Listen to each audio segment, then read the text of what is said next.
Hey les gars, comment ça? Pour ma part ça va super bien. Je retrouve aujourd'hui pour une toute nouvelle vidéo. Aujourd'hui j'ai décidé de vous proposer un top 5 par rapport à Der Eisendrache. La carte est sortie depuis plus de 2 semaines, bientôt 3 semaines tout simplement. Je suis en vacances, je me suis dit on va faire un top 5, mais parmi tous les top 5 qu'on m'a suggéré, c'est pas qu'il y avait des mauvaises idées ou des bonnes idées, il y avait des idées extraordinaires et croyez-moi je vais faire tous les top 5 parce que tous les top 5 ont été juste cool.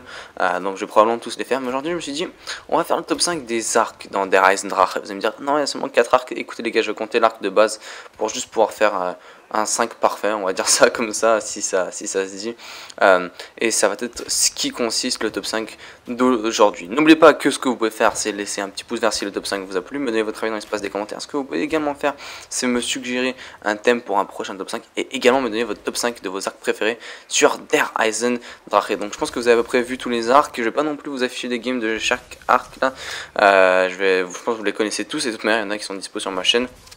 Donc on va commencer directement avec la 5e place. Et la 5e position revient à l'arc de base. Bien évidemment, là vous allez me dire ouais c'est injuste de le compter. C'est vrai que c'est injuste de le compter, il n'est pas comparable aux autres vu que c'est des versions améliorées. Mais ce que l'arc de base a de mieux que les autres, c'est qu'il tue plus vite le Panzer, en tout cas je trouve honnêtement.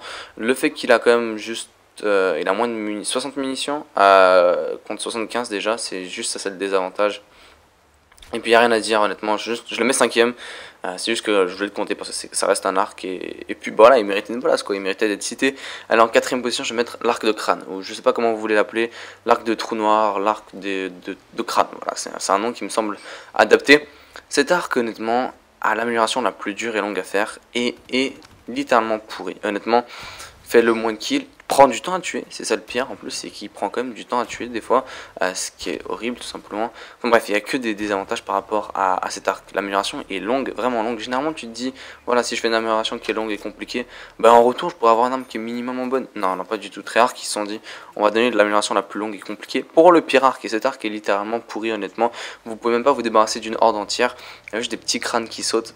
Aucune idée de c'était quoi l'objectif de cet arc en tant que tel. Mais... voilà, personnellement je trouve que c'est le pire arc des versions améliorées, largement honnêtement, il mérite juste la 4e position, c'est tout ce que j'ai à dire. Ça retire même pas une horde dès la manche 20, c'est assez dommage honnêtement, mais bon, faut qu'il y ait des mauvaises armes quoi, parce que sinon si on a que des bonnes armes, c'est plus très drôle. Allez, 3e position, et là je vais aller avec l'arc de feu, là je pense qu'il y en a qui l'attendaient en première position, d'autres qui l'attendaient en 2e. L'arc de feu est quand même long à améliorer, ça va pas le plus facile, c'est pas non plus très compliqué, il y a quand même des étapes qui sont assez chiantes, mais... en gros c'est un arc plutôt simple, mais il prend tellement de temps à tuer, le temps que les volcans se forment, etc. Quand tu as une Wonder Weapon, ce que tu cherches, c'est avoir ton arc et tirer in extremis et te sauver la vie dès que tu tires. C'est ça que tu cherches, et l'arc de feu ne peut pas faire ça.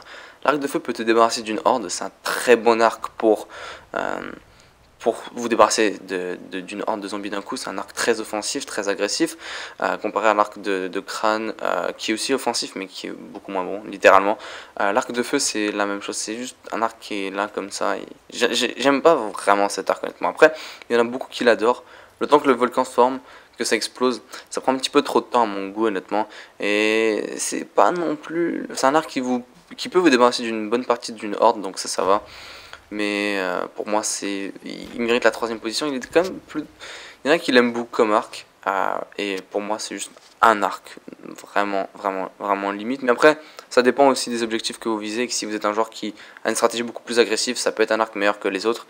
Et que en 2e position, je vais vous proposer l'arc de tempête ou d'électricité, comme vous voudrez l'appeler. J'ai vraiment hésité entre le premier et le 2e. Vous pouvez même le mettre à égalité. J'étais juste comme lequel je mets premier, lequel je mets 2e.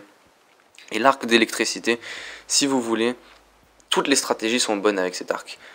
Il prend un petit peu de temps à tuer, je vais vous l'accorder, mais ça peut être bon si vous êtes bloqué dans un coin, vous mettez un coup, ça vous sauve la vie. C'est celui qui vous débarrasse de plus de zombies d'un coup, honnêtement, il est exceptionnel cet arc. Vous mettez un coup, je pense que vous avez vu les stratégies des gens, où est-ce que ils se mettent dans un coin de la carte particulier, où est-ce que les spawns sont très concentrés, et il suffit de tirer sans arrêt. Avec cet arc, vous pouvez atteindre des manches 50-60 littéralement, sans rien, et... C'est vrai que bah, c'est un bon arc, ça reste un bon arc honnêtement. Et comme je l'ai dit, cet arc d'électricité, l'inconvénient c'est qu'il prend aussi beaucoup de temps à tuer. C'est un arc très agressif pour une stratégie offensive que vous allez adopter, contrairement à l'arc, au dernier arc qui reste bien évidemment. Mais c'est vraiment l'arc qu'il vous faut si vous voulez vous débarrasser de grosses hordes d'un coup et que vous jouez moins sur la défensive. Comparé à la première position que je donne à l'arc de loup. Et là vous allez me dire, l'arc de loup, c'est vrai que quand le jeu est sorti, ce que j'ai dit c'est que la pire amélioration c'était l'arc de loup. Et je me suis littéralement trompé parce que maintenant je ne joue plus qu'à l'arc de loup. Et l'arc de loup c'est probablement l'arc le moins offensif, mais ça reste un arc super bon. Vous pouvez pas vous débarrasser d'une horde comme certains des autres arcs, je vous l'accorde, mais vous êtes bloqué dans un coin, vous mettez un coup, votre vie est sauvée littéralement. Ça emporte tous les zombies autour de vous, ça fait une sorte de vent en plus, ça paralyse des zombies, ça en met par terre, c'est juste exceptionnel. Cet arc est l'arc défensif par excellence. Il vous débarrasse pas vraiment d'une bonne horde aussi facilement que les autres. Je dirais qu'en termes d'agressivité pour vous débarrasser d'une horde, je mettrais cet arc en peut-être troisième position ou deuxième, mais définitivement pas premier. Et là pour le coup, en défensive, ça fait vraiment la différence. C'est là que la différence est. En plus, l'amélioration est super facile, honnêtement. Vous pouvez être handicapé. Mon cousin handicapé de 2 ans peut le faire. Le cousin que je viens d'inventer. C'est littéralement facile, honnêtement, d'améliorer cet arc. Et ensuite, vous êtes très bon, honnêtement. Et vous pouvez plus mourir quand vous l'avez littéralement parce que vous êtes sur la défensive de manière à ce que plus personne vous tue. Et c'est un arc qui est exceptionnel et qui, pour moi, est le meilleur des arcs de Der Eisendrache. Voilà, j'espère que la vidéo vous aura plu, c'était le top 5 des armes de Der Eisendrache. Moi je dis ciao les gars, je vous retrouve vite pour d'autres vidéos. Peace.